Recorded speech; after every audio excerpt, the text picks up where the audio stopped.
died today, I'm 100% sure I'm going to heaven. If that's you, just slip up your hand so I know who I'm talking to tonight. Pastor, I'm saved, I'm born again, no doubt about it. God bless you. You put your hands down. Maybe you couldn't raise your hand tonight. You don't know for sure that you're saved. I'd like to pray for you. I'm not going to ask you to stand up or call out your name or send anybody to your seat. I just want to know so I can pray for you. Is there anybody that's here tonight, you say, Pastor, please pray for me. I don't know for sure that I'm saved. I'm not 100% sure if I died today, I'm going to heaven. Would you slip up your hand so I can pray for you? Anybody like that here tonight? Pastor, pray for me. I'm not sure that I'm saved. How many of you be honest tonight with nobody looking around? You say, Pastor, idolatry's crept in my heart. Fear's crept in my heart. My craving for comfort has crept into my heart. But I have to make a decision tonight that I refuse to bow down any longer. Pastor, pray for me that I'll have the courage to stand for Jesus, whatever that means in my life. Would you slip up your hand? I want to pray with you tonight. God bless you. You put your hands down. Here's what I want to challenge you with. In the quietness of this moment, if God's speaking in your heart, I encourage you to come to the altar tonight. I'm asking everybody to stand at this time if you would. Everybody stand to your feet with your head bowed and eyes closed during this time. If God's speaking in your heart, I just encourage you to come at this time.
Thank Brother King for his work in the Word tonight. What a great message.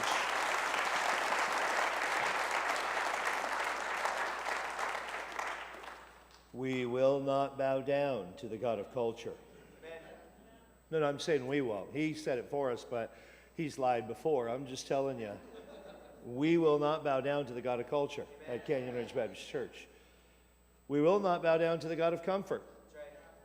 Matter of fact, there's people that won't come to our church because we're just not going to accept that level of comfort.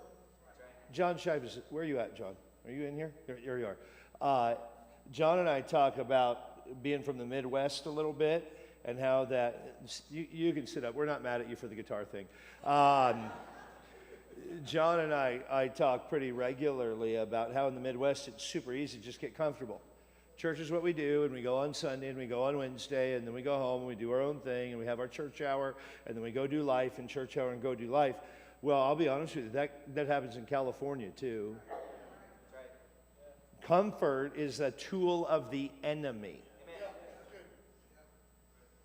There's probably some folks watching like, I just don't want to go till 8:30. I mean, we were supposed to be done 26 minutes ago, but I'm okay with Anthony going long. I've been begging him for 5 years to come here and preach. He tried to get them all in one.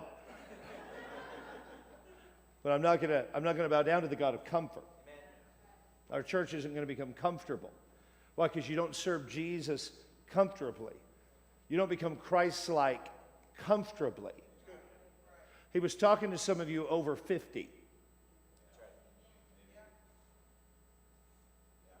Now, some of y'all over 50 are lazy. Well, I'm over 50. No, you're lazy. I just want you to know where I'm at. Bill and Linda Griffith come down here 7 days a week, just about. You know what they're doing in January? They're stupid. I love them to death. McKeely told me we're not allowed to say stupid. Or Tallulah. Sorry, Tallulah. I've been hanging around your dad. But they're dumb. This is what they're doing in January. They're going to Africa for a month to minister to our missionaries. 3 different missionaries, 10 days apiece. Now, that might not mean a lot to you, but when you go to Africa, you're not eating food that you would normally eat here. Bill's like, I'll take peanut butter. 30-day supply? I mean, they got Costco cart in the back? I mean, what are you going to do there? 30 days. And he's not even taking a train down to Africa. Thanks for getting my joke.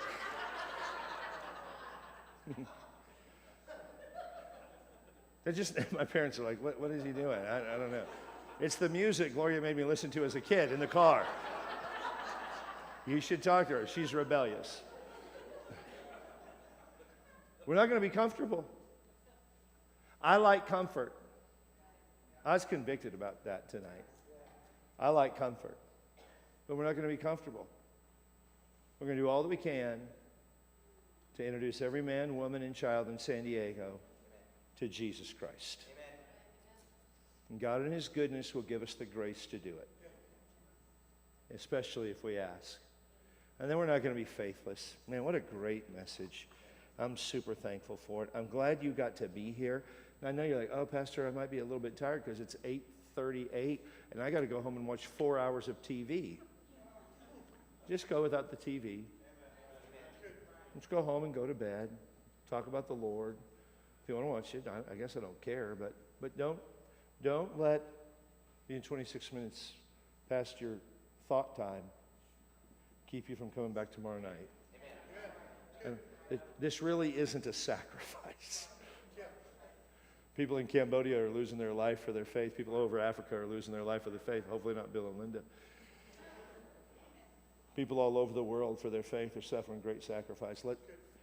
Let's be happy. Let's be happy that we get to serve Jesus a little bit more. And if your kids are tired tomorrow, let me introduce you to something. It's called Red Bull. Give that to them. They won't even know. Just say, hey, we got something special in your milk today. Cover it up with enough chocolate, they'll never know. Every mom in here is like, no way, Pastor, no way. But Bernie has a new idea, Red Bull and milk. So that's an idea. We should try that. I see a staff challenge coming our way. So that would be awesome. Hey, a couple of quick announcements. Make sure, number one, that you thank Brother King. Pastor and Miss King, would you make your way to the back? Bernie wants to host you back there. Get by and meet them. And if you have not already, let me encourage you to check out the bookstore as well. We have some great books in there. There's also a photo booth back there. It's awesome. And John, where you at? What's the hashtag that we're using for anything that you, because you're, listen, it's the last thing you're going to do before deleting your social media account.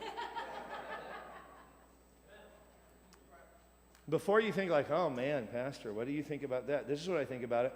I've walked into church and I see people not fellowshipping because they're scrolling Facebook, Twitter, and Instagram. You say, what do you think about that? Sin. It's a violation of the Word of God. Well, I just think that's your preference. No. The church is commanded to fellowship one with another. Well, I see things on Facebook and it causes me to pray. I see Lynn Swihart's outfit and it causes me to pray.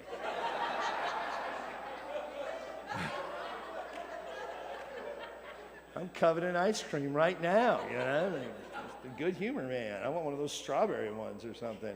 Now I'm teasing with Brother Lynn. But my point is, I see conversations that I've been able to have.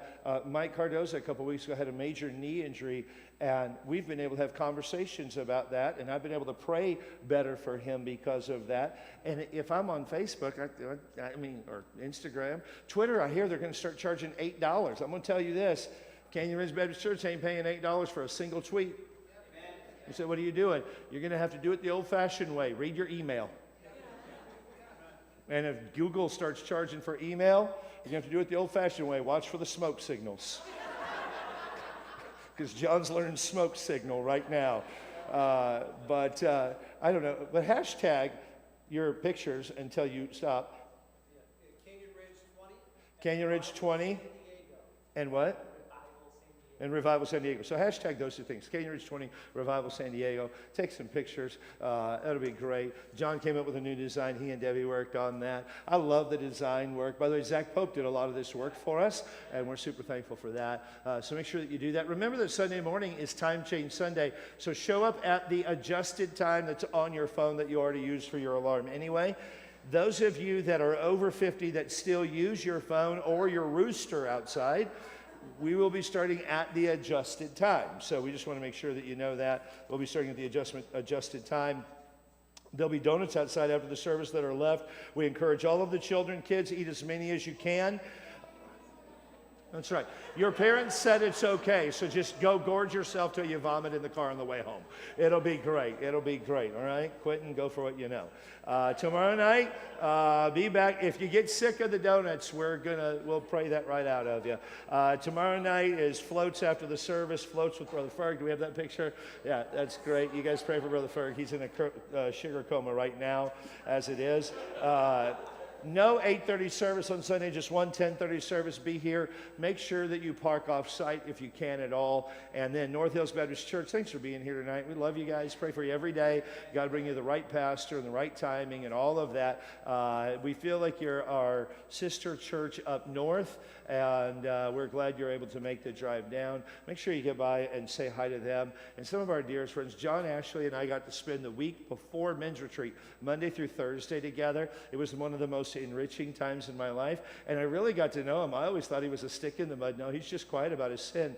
And make sure, I'm teasing, make sure that you get by and visit with the Ashleys as well. Dear, dear friends of our church, we love them dearly. God bless each and every one of you. You're dismissed. We'll see you tomorrow night, 7 o'clock.